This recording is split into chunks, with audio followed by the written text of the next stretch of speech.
Well, hello everybody and welcome to Act 3. We are, as always, delighted that you've joined us. On today's program, we have a whole lot to share with. So you need to go grab yourself a beverage right away and make yourself comfortable and cozy because the cool stuff we're going to show you, you won't want to miss. It's a great program and it's great to see you. Thanks for tuning in. I'm sitting on the edge of love and happiness. Never experienced such a moment as this. So if you got that good feeling in your body and you want to bring this moment to life, come with me, we'll hit the town. Let's go right now and live the life. I just want to shine like the sky up like a sunset, living with no regrets. I just want to shine. Hi, Teresa. I hear you've been busy with some wellness work. Oh, yes. Lots of great wellness events coming up. You're quite young, so you might not think so much about wellness yet, but it's never too late or too early to start. But there's a great event coming up. It's in Duncan on June the 19th, and it is called the Aging Well Expo. And it is all about aging well. So there's going to be workshops, presentations, activities like stretching, chair yoga, tutorials on how to use your smartphone. It's going to be a lot of resources. Exhibitors are there. It's free to attend. And that one's in Duncan on June the 19th. That's amazing. Are there any others? Yeah, there sure are. There's lots. There's an event coming up in Courtenay, June 29th and 30th, and it's called the Alchemy of Gathering Festival. It's their second annual. It's an outdoor festival, and it has workshops on creativity, healing. Healing using creativity is very, very powerful. There's going to be music going on all day, both days. There's workshops. There's lots of different healing modalities, and it's just a wonderful place to go. That sounds absolutely amazing. Are there any other ones? Yeah. Oh, farmers markets. There's a lot of farmers markets all over the province. Farmers markets are wonderful for fresh fruit and produce and local products. And so we encourage people to go out to farmers markets. And everybody can go to the Wellness Hub Vancouver Island.ca/events and find out more about all these wellness events. Well, thank you, Teresa. That was amazing. Over to you, Elspeth. Thanks, Abigail, and thank you, Teresa. I think I'm going to check out some of those events. I'm Elspeth, and I'm here with our guest, Marysia Riverin, who is the spiritual health practitioner at the Nanaimo Regional General Hospital with Island Health. Marysia, welcome. Thank you. It's wonderful to have you here.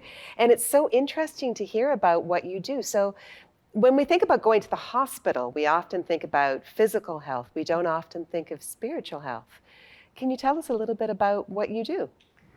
Yeah, well, we aren't just our physical selves. And so when we come to hospital, we're bringing our emotional health, our mental health, our spiritual health, even relational health. And so part of what my role is to come alongside patients and families or their loved ones and just help with support, come alongside to see what kind of resources for coping they might have that might be spiritual in nature. Wow, that sounds hugely important. And it's a very interesting branch of work, but one that a lot of people haven't heard about. What attracted you to get into this kind of work? Well, I did notice through just being with people that I was able to listen well and honor people's experiences. And through that, I wanted to go into a helping profession of some sort. And so I went, initially was studying child and youth care and then criminal justice, and things just worked out that I ended up working as a chaplain, which brought me to the clinical training that's needed for spiritual care. And in that, I did some training in hospital, and I really found the passion for being able to work with people when they're going through a really hard time. Yeah, absolutely. And I'm sure that the support you give is immeasurable. But I'm sure too that sometimes people are a little bit nervous about approaching you. You know, it's one thing to deal with physical health. It's another to get really deeper and talk about some of the more deeper issues that they may be facing. Do you find that people are nervous? Sometimes. So some of my referrals are from patients themselves. They might have a religious tradition that they belong to and want prayer. And then when I'm there, then I might get into a little bit more grief work or what else might be going on for them emotionally or spiritually. But oftentimes it's from staff members. Doctors or nurses might notice, or a social worker might say, this person could benefit from someone to talk to. And in that way, when I approach the patient or the family member, they might at first say, oh, spiritual, I'm not sure about that, or I'm not religious. But then when I talk to them and explain my role as someone who's there listening to them, their beliefs, their values, their practices, maybe tradition, maybe culture, what matters to them, then when we do that good work, I do get called back. So it's incredibly powerful work, and I'm sure that it really speaks to so many people. What kinds of things do people come with you with? Yeah, well, many people come with various different requests. I would say that there's a theme of grief throughout a lot of the referrals, and it might not be grief about losing a loved one specifically. There's also grief over the loss of independence, or maybe a role or identity, what matters to them, might not be able to do those types of things anymore. And at the same time, there may be practices that are meaningful. So, yeah, we have sometimes patients who will have a cultural practice like drumming that we can do, or there may be prayer, or there may be other types of things that we can draw in. And it's really patient-centered, and it's really just asking them what matters to them and what do they want. That's amazing. Marysia, it's so wonderful to hear that you're there as a resource for people in need, and that people who are going through a crisis can reach out to you. Thank you so much for joining us today. Thank you. Over to you, Kathy. Elspeth, I think I heard my name called. I'm not really sure if I did or not, but maybe it's time I get my hearing checked. And today we're going to talk to Hanan Merrill from Nanaimo Hearing Clinic. Hey, buddy, how are you? It's good to see you. I'm good. Good. Thank you for having me here. It's a pleasure to have you. And people don't always think about their hearing and their sound health. I wonder if you could give us an idea of really what should people start to look for when it comes to protecting their hearing? So you're absolutely right. A lot of times we think about getting regular checks for our teeth, our eyes, but hearing kind of takes a back seat until there's a real problem. Sometimes noticed most by the people around us more than even just ourselves. But to your point about hearing protection, yes, we live in a noisy world, and there's a lot of things that are out to attack our hearing. You know, I never thought that I had a problem with my hearing. It's always been pretty good. But truthfully, as I've aged, I've noticed that when I'm sitting in the car and driving and I'm talking with someone, I can't listen to two things at the same time. I find I have to be very focused on who I'm listening to. And so I'm driving and it's almost as if I'm moving my ear a little bit closer. Is that really one of the signs for maybe time to look at what hearing could look like? Absolutely. Yeah. So I actually recommend that people start checking their hearing before they need to. So when we're young people, periodically. But having to put in extra effort, having to lean in, having to ask people to repeat, most hearing loss doesn't happen overnight. Yeah. It wouldn't be described as deafness. It's more like a slow blanket is pulled over the ears. Yes. Making it more difficult and making it so that it requires more effort.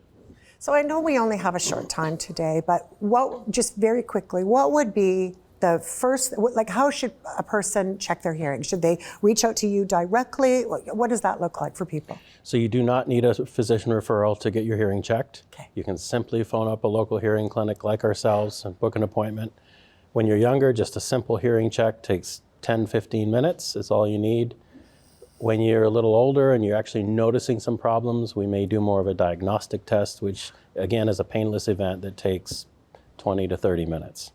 Is it expensive to have a hearing test done?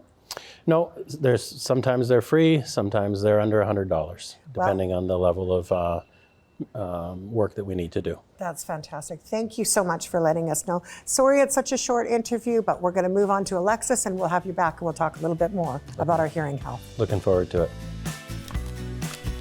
Thank you, Kathy. Here we have a very important guest, Donna Hayes. Welcome.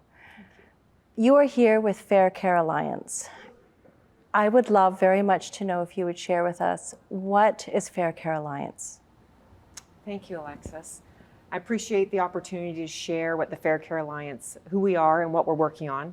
We're a community advocacy group that has come together to educate the public living on Vancouver Island regarding the current situation that those of us, the 460,000 of us living north of the Malahat, the situation we face with respect to access to tertiary health care through Nanaimo Regional General Hospital. And we've come together specifically prior to the provincial election to demand that we get access to fair health care, not only as British Columbians, but as Canadians. Where are we at right now? The situation's dire right now. You know, heart and stroke is the #1 killer of Canadians. And those of us that live north of the Malahat, we live below the standard of care with respect to heart health. Meaning if you have a major heart attack, the standard of care is access to a cath lab within 90 minutes. That does not exist for 460,000 people who live north of Malahat. We're the largest population in Canada that live below that standard. It's dire. It is dire. It's dire. It is. What do you want people who are listening, what do you want them to do? What's their part in this? You know, we really need the provincial government to listen to the community. And it's only with us as a community joining voices together that we're going to be heard. We need all 460,000 people to join with us. We have a website, weneedhealthcare.ca. We need them to go on the website, get educated, go to some of our community events. We have a rally coming up on September 12th. We need you to come to organizations and learn more information about what's going on and what the real situation is. And then we need you to sign our petition and sign it being informed that, you know, there are 2 cardiologists in Nanaimo. There are 22 in Victoria for 430,000 people who live south of the Malahat. So we need them to join voices with us and sign on to support us so that we can be heard through our province. How long has this been going on? I was speaking to some retired doctors in the community to ask when the first call for a cath lab went out. 30 years ago, the doctors started ringing the bell that we were living below the standard of care. Right now, currently, our cardiologists, if you have a heart attack, can only give you a thrombolytic or an injection, which acts as a blood thinner. And one of the side effects of that is stroke. We don't have access, timely access, to the cath services that those that live south of the Malahat have access to. And so 30 years our doctors have been ringing the bell, and so far we have not been heard. If you were to have, in one sentence, what would you like people to hear? I would like the public to understand that we are demanding fair health care for everyone that lives north of the Malahat. We want to be treated equally to those that live in the rest of British Columbia and those that live south of the Malahat. And currently we don't have access. Now, I do want to acknowledge that there have been several great announcements about healthcare in Nanaimo. Our new ICU build, that's wonderful. HAU or high acuity beds that are coming, that's fantastic. The announcement of a cancer center opening in 2028, that's all great news. But our hospital tower was built in 1962. 62 years ago. And if the government were to announce today that we are getting a new tower, we would only get it a decade from now. Our hospital will be 72 years old. Then it's time, because we're at that time, it is time that people hear and we move forward with this. So Donna, thank you so much for sharing your time with us here. Thank you, Alexis. Okay. On to you, Jeremy. Thanks, Alexis. Speaking of hearts, do you know somebody who has their heart set on being the next Christine Sinclair or Lionel Messi? My friend Jason Coates from Harbourside Football Club is here to tell us how that can be a reality. Hi, Jason. Welcome to Act 3. Hi, Jeremy.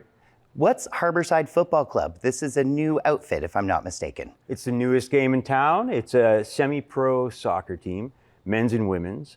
that's filling a niche that has been long needed to be filled. It's bridging the gap between youth soccer, high performance youth, and elite amateur and professional soccer. I was going to say, Jason, I thought there was already a football club in town. Do you maybe know something about that too? Well, it's a subsidiary of Nanaimo United, right, which a lot of people may be aware of, but it is its own standalone entity, and it's really about providing opportunities for up-and-coming soccer players. Many of our players have actually gone on to professional opportunities. We got 3 players right now that are trialing with professional teams. Are there any names we should watch out for, Jason? I can't say anything right now. That's pretty exciting. So I really wasn't exaggerating when I said that somebody who's growing up in Nanaimo and feels like maybe they don't have access to sports on a national level or an international level even, I really wasn't kidding when I said they could be the next Christine Sinclair. That is exactly the level that we're playing at. So we sit at Tier 3 in the soccer ecosystem. So there's the MLS, Canadian Premier League, and then League One BC, which is part of the League One Canada Alliance. And so our soccer teams right here in Nanaimo can now port into national and international soccer. So we start local, and the potential is for regional, national, and international. And you also mentioned that this was for men and women. We're committed to both always having a men and women's team. That's awesome.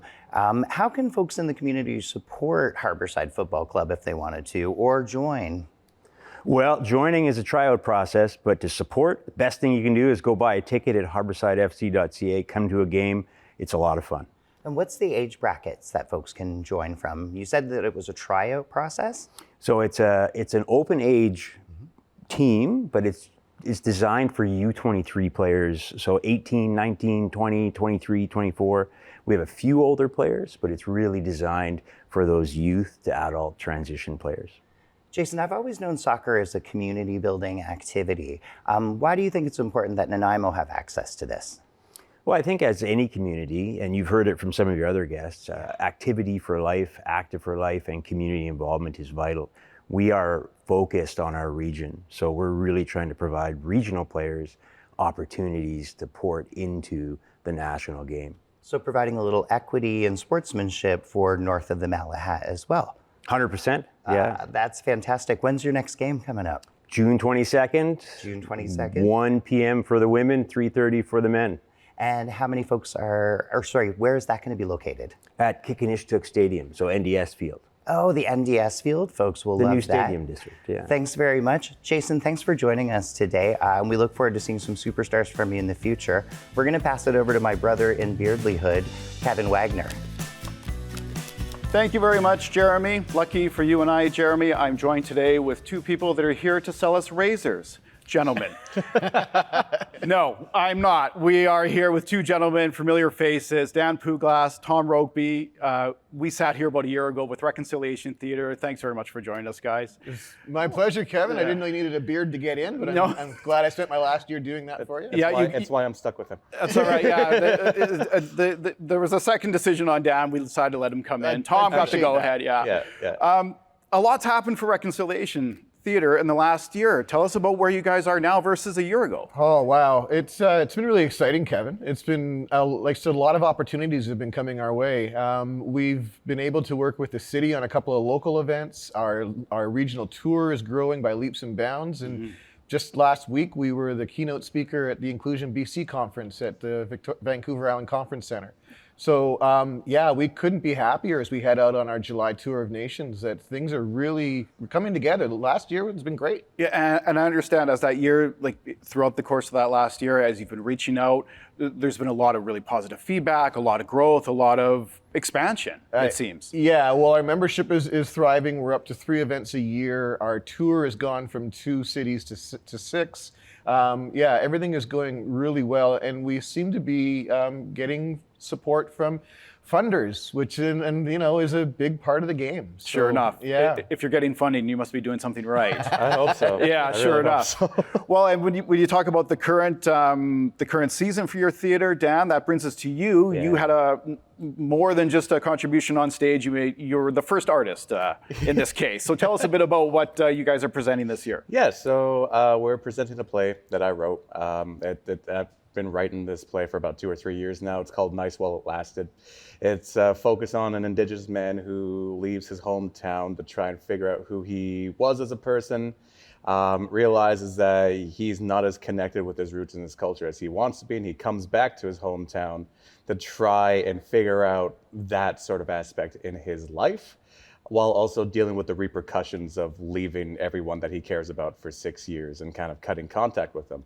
And they also add a time limit to the whole thing. And I'm not going to go into too much details about it, but there is a time limit on the whole ordeal. So it's good to try and figure out your life while you still can. Sure enough. We won't do any spoilers, but figuring out our life, that's probably a common theme for, I imagine, anyone. Yeah, sure enough. And when you were both mentioning kind of some of the cities, the expansion for Reconciliation Theatre, we're taking this out on the road. You guys are reaching out across the island. Tell us a bit about where we can see this summer. Yeah, I'll start off. We're doing our show here in Nanaimo. What was it? June 28th to July 1st. Canada Day weekend. For Canada Day weekend. Okay. We're also, what is that? The Sid Williams out in Courtney first? Sid Williams and Courtney on July 4th. Okay. And then we head to Campbell River for the 13th for a couple of shows. We're in Qualicum Nation on the 14th, Duncan on the 20th. And then we wrap up the tour over BC Day weekend in Victoria on August 2nd, 3rd, and 4th at Langham Court Theatre. So throughout the course of July, people will have an opportunity to see Nice While It Lasted at a variety of different locations throughout the island. That's exciting. Yeah, it's really exciting because wherever we go, we meet new community, right? And we create a sense of belonging between our members and their community, and it just makes the return the next year all the more, coveted. And on that theme, you both spoke recently with Inclusion BC. You mentioned it's just there's such a grand kind of community, theatrical. It's just a nice coming together of what you started out to do. It seems to me. No, it's amazing. Like when we started Reconciliation Theatre, before we were even a society, we just wanted to do theater, and the fact that in the past 2-3 years that we've been an official society, that we've grown to a point where we can do keynote speaking at Inclusion BC and talk about our journey. It's magnificent. I don't think I would have expected our growth in such a short amount of time. No, I think it maybe just demonstrates the appetite that's out there for this type of theater. So where can people go to kind of get a recap on some of those dates for this summer tour? Well, the big thing they shouldn't miss is Kathy's hour-long radio show with us. So that's a fantastic one. Sure. But if they want to catch us, we have a large presence on Facebook. So please look up Reconciliation Theatre on Facebook, and you'll be able to. We'll have all the information for our performances there for you. Thank you very much, guys. Once again, over to you, Rita. Thanks, Kevin. I'm here this evening with Dustin King. Hi, Dustin. Welcome to the show. Hey, Rita. Thanks for having me. I understand that you are heading up a new initiative, a Nanaimo Community Wellness Park. Would you like to tell us a little bit about that? Yeah, absolutely. So Nanaimo's Community Wellness Park is all about bringing families together outside to play. I think it's really important for kids to get off their phones and start to have real face-to-face interaction with each other. So it's an all-ages outdoor fitness park where you can come and compete as a team with your family and different sports and different games that we've put together. And it's about raising funds for youth programs so that we can put on free sports programs for kids. And thank you to Volunteer Nanaimo for their partnership so that we can get that money for the children and actually buy soccer balls and actually start to teach kids football or volleyball or whatever it might be to bring them outside and get them having a good time is what it's all about. Well, I know fitness is really important to you. Do you want to tell me a little bit about your background that makes it something that this is something that you could actually know about?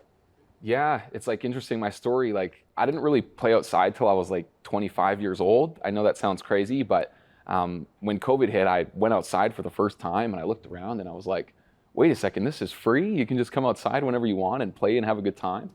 And ever since then, I've been going outside and just hanging from trees, and it's been fantastic. I also have a background in personal training, so I've been a personal trainer for 4 years. I work for the city of Nanaimo as well, where I do lots of group classes and private lessons for people.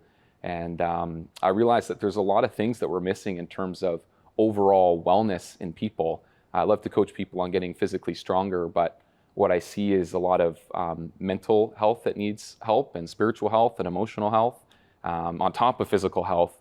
And the Wellness Park is about bringing that all together, getting people, families outside, having fun together, doing fitness, so that if you're 2 years old, you can lift an 8-pound sand ball, or if you're 40 years old or you want a fitness challenge, then you can do that. But it's going to be lots of fun bringing families together. We'll be there 4 to 7 p.m. Tuesdays and Thursdays at Harbourside Park.